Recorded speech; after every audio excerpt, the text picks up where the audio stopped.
ಧರ್ಮ ಇವತ್ತು ಬೌದ್ಧ ಧರ್ಮದ ಬಗ್ಗೆ ಯಾರು ಕೂಡ ಅಪಸ್ವರಗಳನ್ನ ಎತ್ತಿಲ್ಲ, ಧರ್ಮದ ಕೊಡುಗೆ ಬಗ್ಗೆ ಯಾರು ಕೂಡ ಪ್ರಶ್ನೆ ಮಾಡ್ತಾ ಇಲ್ಲ, ಅದರ ಮೂಲದ ಬಗ್ಗೆ ಪ್ರಶ್ನೆ ಮಾಡ್ತಿಲ್ಲ. ಆದರೆ ನಾಡಗೀತೆಯಲ್ಲಿ ಸರ್ವ ಧರ್ಮಕ್ಕೂ ಕೂಡ ನಿಮಗೆ ನೆಲೆಯಾಗಿರುವ ಕರ್ನಾಟಕದ ಬಗ್ಗೆ, ನಮ್ಮ ಭಾರತದ ಬಗ್ಗೆ ಆಲ್ರೆಡಿ ಹೇಳಿಬಿಟ್ಟಿದ್ದಾರೆ. ಇದು ಸರ್ವ ಜನಾಂಗದ ಶಾಂತಿಯ ತೋಟ ಅಂತ ಪರ್ಟಿಕ್ಯುಲರ್ ಆಗಿ ಪದ ಬೇಕು ಅನ್ನೋದು ಯಾಕೆ ಅನ್ನೋದು ಪ್ರಶ್ನೆ ಆಗ್ತಾರೆ. ಅದ್ರ ಬಗ್ಗೆ ಓಕೆ ಬರ್ತೀನಿ ಸರ್. ದಾಸರಿ ಗೋವಿಂದ ಸರ್, ತಮ್ಮ ಫಸ್ಟ್ ರಿಯಾಕ್ಷನ್, ಬಿಜೆಪಿ ಸ್ಟ್ಯಾಂಡ್ ಏನು ಅಂತ ಈ ವಿಚಾರದಲ್ಲಿ? ಫಸ್ಟ್ ಆಫ್ ಆಲ್ ತಮ್ಮೆಲ್ಲರಿಗೂ ಕಡೆ ಓಂ ನಮೋ ಬುದ್ಧಾಯ. ಈಗೇನು ರಾಜ್ಯ ಸರ್ಕಾರ ರೀಸೆಂಟಾಗಿ ಈ ನಾಡಗೀತೆಗೆ ತಿದ್ದುಪಡಿಯ ಪ್ರಕ್ರಿಯೆ ಶುರುವಾಗಿ ತಿದ್ದುಪಡಿ ಮಾಡೋದು ಪ್ರಯತ್ನ ಇದೆಯಲ್ಲ, ಭಾರತೀಯ ಜನತಾ ಪಕ್ಷ ಇದನ್ನು ಹೋಲ್ ಹಾರ್ಟೆಡಾಗಿ ನಾವು ಸ್ವಾಗತವನ್ನು ಮಾಡ್ತಾಯಿದ್ದೀವಿ.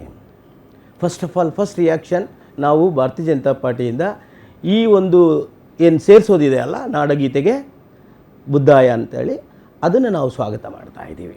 ಓಕೆ, ಹೌದು, ಬಿಜೆಪಿ ಸ್ಟ್ಯಾಂಡ್ ಸ್ವಾಗತ. ವೈಯಕ್ತಿಕ ಸ್ಟ್ಯಾಂಡ್ ಅಲ್ಲ ಇದು? ಇಲ್ಲ, ಭಾರತೀಯ ಜನತಾ ಪಾರ್ಟಿ ಇದನ್ನು ಯಾಕೆ ಅಂತ ಹೇಳಿದರೆ, ಇದು ಬೌದ್ಧ ಧರ್ಮ ಇದೆಯಲ್ಲ, ಬುದ್ಧ ಇದ್ದಾರಲ್ಲ, ಅದು ಹಿಂದೂ ಧರ್ಮದ ದಶಾವತಾರಗಳಲ್ಲಿನ 9ನೇ ಅವತಾರ ಆಗಿರೋದ್ರಿಂದ ಇದು ಅವರ ಕೊಡುಗೆ ಕೂಡ ಜಾಸ್ತಿ ಇರೋದ್ರಿಂದ, ಹೀಗಾಗಿ ಒಟ್ಟಾರೆ ಭಾರತೀಯ ಜನತಾ ಪಾರ್ಟಿ ಇದನ್ನು ಸ್ವಾಗತವನ್ನು ಮಾಡ್ತಾ ಇದೆ.